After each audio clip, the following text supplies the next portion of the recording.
apologize. Women lie, on God, numbers don't. Started talking power moves. That's right, when she got ghosts. It's Young, the one who do it. Numbers don't lie. That's the movement. Now let's get to it. We got Papoose on Vlad TV saying that this is hip hop's worst era right now in this time that we in. So we saw the charts go cold. No rap songs in the top 40. That isn't just a down year. That's a cultural shift. So we're going to talk about it. We're going to ponder on why that's going on, why that is, and if these facts, if these stats, if these numbers have any truth to them. You said this is the worst era of hip hop. I did. When I said that, Vlad. Hold on. Let me pull it up. Yo, that's funny. I don't just make shit up. Yo, they kicking that past you, man. Hold on. I said that. Hold on. That's crazy. Let me just cross-reference it. Yeah, make sure I said that, Vlad. This was on the Danza Project a few months ago. I'm gonna go out on a limb and call this the worst era of hip hop. Right? And that laugh tells me you agree with me, right? Do you feel like that is part of it that took it down, right? Because you used to have to get the composition notebook. Mm-hmm. Or one of these notebooks, right? And then you used to have to write your lyrics. Yeah, man. It was an art just to write the music. Had to write it, man. Scribe. You had to actually write it down. What the fuck do they do now when they write create lyrics? Chat GPT. Man, you know what, Vlad? They take it away from what hip hop is about. You know, like I grew up in this, and I'm very passionate about it. You know what I mean? I understand what it was built on. I understand what's at the root of it. So when people try to make it seem like it's about other things, it bothers me, man, because it's really not about that, man. So it was about showing skill, and then eventually it turned into a business. And some people try to make it seem like it's about the business, and those who aren't giants in the business aren't good. And that's just bullshit, you know what I'm saying? We all gotta feed our families, we all gotta make a living, but when we're talking about... That's true, though, that people make it about the business, right? When something grows, that's what happens, right? The same thing we can say for many sports, right? It wasn't the same way when it first started. When hip-hop first started, there was no business connected to hip-hop. So I believe things change over time, and it's not wrong to look at somebody's attributes as far as their numbers, as far as the way they dress, as far as all types of things that they attain. You know what I mean? If that's part of that culture, and that's something that became part of that culture, it shifted. And I don't know if that's a negative thing. 5 MCs, and you're telling me this guy is better because he wore a better outfit, or this guy is better because of what's in his bank account, and you've never been seeing his account balance, talk to you no more. You know what I'm saying? Those are not things. That's hard for me to separate that, because in the beginning of hip hop, people was fly. That is a part of hip hop. We cannot say people getting dressed fly and looking a certain type of way. A lot of people was trying to emulate the drug dealers in their city. So certain things that people was wearing in the beginning of hip hop in the 80s, we're not gonna sit here and act like somebody else wasn't copying that or doing that because of the rapper. You know, you can sit there and say, when it comes to music, right? You can sit there and make great records, but that doesn't mean people want to be like you. You know, when I was young, I wanted to go get a fisherman hat and a link because EPMD was wearing it. You know, I wanted to go get a mad jewelry wrist bracelets because I seen Slick Rick with it, and the Gucci link. You know, when you want to be like somebody and not just love their music, you want to dress like them, you want to be like them, that to me puts you in a different stratosphere. There's a bunch of people that you like, that you be like, yo, nah, I love this nigga music, but you won't wear what they wearing. Or you want to act how they act, or you won't want to be how they be. I'm 90s. I'm a 80s baby. I was in the 90s. I will say it is important for me to look at a rapper, and I will judge him by the stuff that he wears. If I feel like he doesn't look fly, nobody wants, like, what kid wants to be like somebody when they look at somebody and they like, yo, he's bummy, he's dusty. So I can't discredit what they was wearing and say that that's not hip hop. Hip hop absolutely is connected to what people is wearing. You hear that? We all gotta feed our families. We all gotta make a living. But when we're talking about who's the top 5 MCs and you're telling me this guy is better because he wore a better outfit, or this guy is better because of what's in his bank account and you never been seen his account balance, I just can't talk to you no more. Yeah, like the account balance thing might be a little different. I ain't gonna hold you.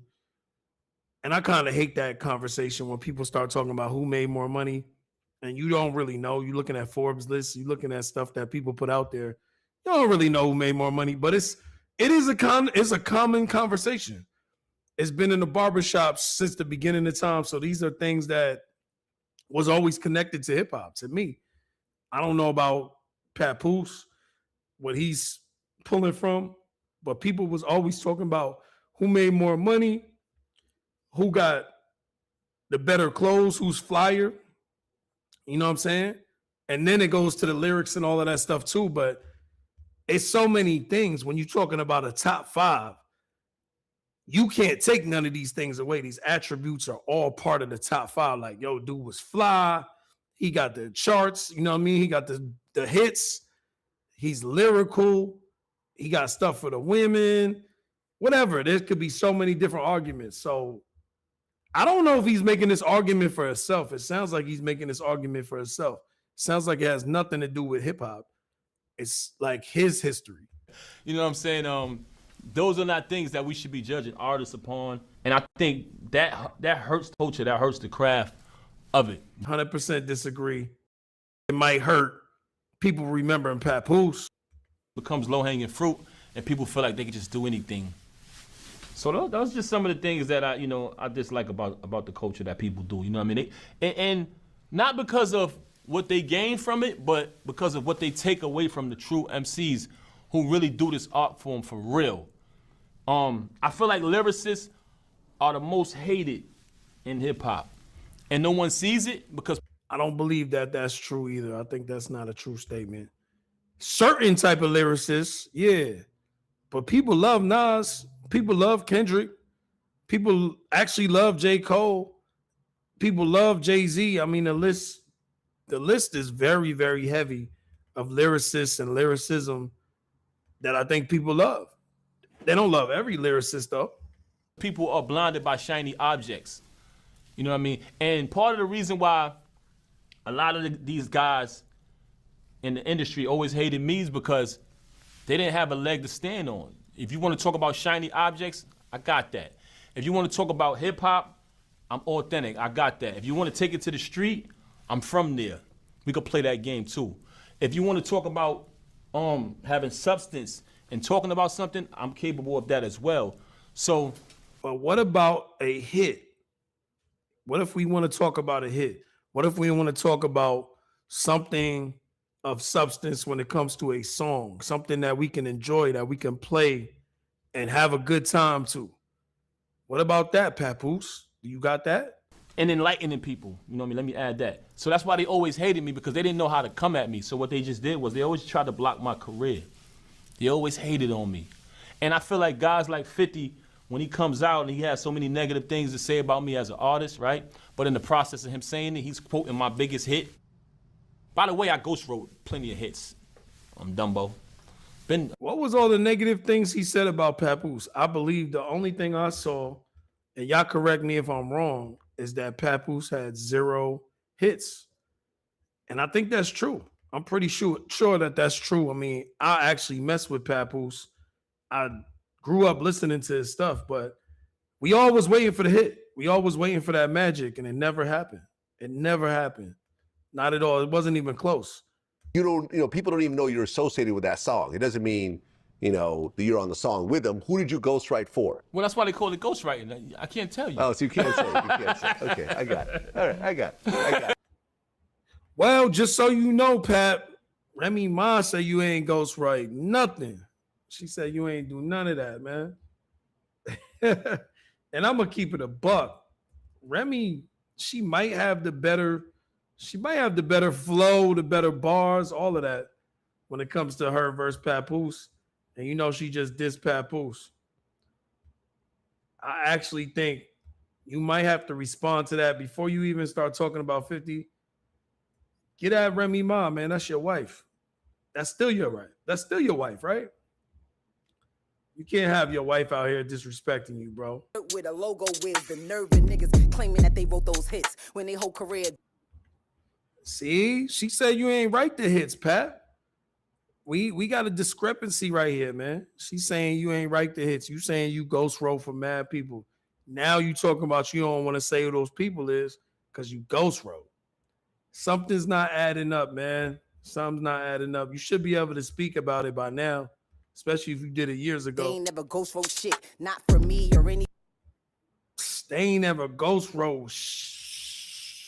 The whole career, they ain't never ghost wrote shit, not for anybody else. You always acting like you a nigga. Go help yourself. See, exactly. If you wrote the hits, bro. If you wrote the hits, why can't you write the hits for yourself? I hate when people say they be writing mad hits. Gilly the Kid. Gilly the Kid, another one. You know what I'm saying?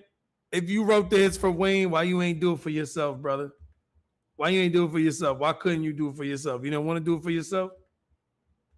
I know what the problem is. I don't really brag enough, but you don't talk about prices when your bag is up. You keep talking numbers, but the numbers ain't. The numbers don't lie. The numbers don't lie. You know, it's been confirmed to be true. You know, I did an interview with Envy one time, who's one of the top DJs in New York City, and he admitted it. Yo, we couldn't play Papoose records. You know what I'm saying? When he came through, we didn't support his record. You can look this up. But what if they couldn't support your records because they just wasn't going to hit like that? What if that's just not what people wanted on the radio, man? What if it was because the beats wasn't popping enough? What if it was because your flow wasn't polished enough? You ever thought about that? That's a possibility that you didn't have what they was looking for? Because it is a business. You spoke about business earlier. You said that hip hop became a business. That's usually what happens when people make money. When people make money from something, it's now a business. So you can't be upset if a business doesn't want to invest in you because you don't have what people want. It's supply demand, brother. And you didn't have those things on deck. Because, you know, he was K Slate artist. That was that angle of it. So I caught the K Slate hate and the Papoose hate. You know, so and I think a lot of the and you know, I ain't gonna call no names because I actually slap fives and salute a lot of these guys out here. I don't got nothing against them. Nah, if you're gonna talk about it, man. You can't halfway expose some shit. We want to know who was suppressing everything. Who did you have problems with? Speak about it. Just because you cool with niggas now you can't speak about it. To me, that's not no real shit. If you're gonna tell your story and you want to talk about something, because it's gonna sound like you complaining if you can't speak on that shit. But I will say this, right? If you look at hip hop and what transpired in the last 20 years, there's a couple things that transpired. One of the things is New York took the back seat, right? In hip hop. And part of that reason is I feel like a lot of these guys, they hated on the new artists that were coming up. When new artists were coming up and doing their thing, they didn't embrace them. Not only did they not embrace them, they put up roadblocks. They signed some of us and just to do a tax write-off. They never wanted to see nobody come up. These are the guys at the top of the game, right? I feel like they were so busy blocking the New York artists that it gave the South an open lane. And not to take nothing away from the South because they did what they were supposed to do. They made the right records. They handled their scandal. But these guys were so afraid of us coming up. I actually like that. He said they handled their scandal. So he's saying the whole South was a scandal? And not to take nothing away from the South because they did what they were supposed to do. They made the right records. They handled their scandal. But these guys were so afraid of us coming up and trying to block us, they kept their eyes off of, they took their eyes off of who they should have been worried.